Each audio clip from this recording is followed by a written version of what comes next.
But first on Prime Time, you lose.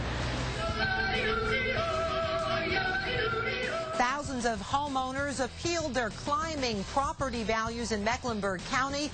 They say they're over the edge, but tonight the county says the price is right whether you like it or not.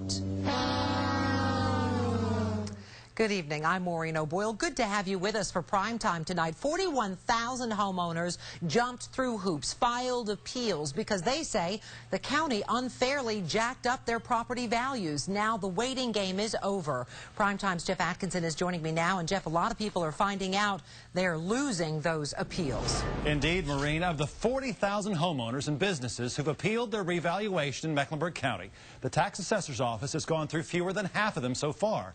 And in a majority of those cases, the property owner has heard these two words: no change. That's not the final answer, though. It's our cover story tonight. Rick Knuth remembers the day his reval came in the mail. I looked at that and I said, whoa, wait a minute.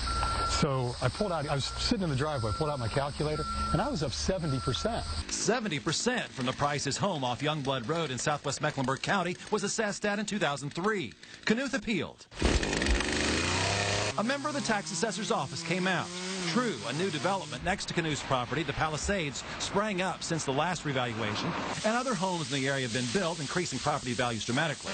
But the price the county valued his home at, $626,000, was about $40,000 higher than the price he listed his home for all last year and never got any takers.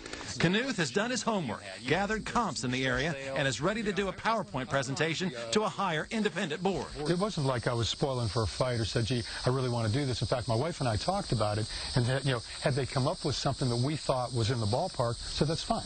The higher independent board he's headed to see is the Board of Equalization and Review, a 15-member panel appointed by the Mecklenburg County Commission to formally review all appeals that aren't able to get settled by the tax assessor's office. 40,000 property owners have appealed, which is twice the number from a reval 8 years ago, a reflection of the wild housing market. Historically, 1/3 of those appealing initially to the assessor's office received a lower tax value. Of those who go on up to the Board of Equalization and Review, a formal appeal, 69% of those property owners prevail. We know that people are anxious to get some resolution to their value question. Chuck Hicks, revaluation team manager in the assessor's office, told us the Board of Equalization and Review will begin hearing the formal cases this summer. It's been a difficult time for homeowners. Property values were assessed for what the county believes they would sell for on January 1st, while home values continue to decline. It's hard to help folks to understand is that by statute we can only track market data up through January 1 of 2011. Again, they started with 40,000 appeals. The informal appeals, the assessor's office still has to go through numbers about 26,000. They hope to have that done by October, Maureen. So of the ones they've heard so far, any changes? Not that many. Of the 14,000 that they have reviewed, this is by the assessor's office, 12,000 saw no change. That's because the property owner didn't provide any data at all or couldn't support their claim for a lower tax value. People are going to be hurting because of that. All right.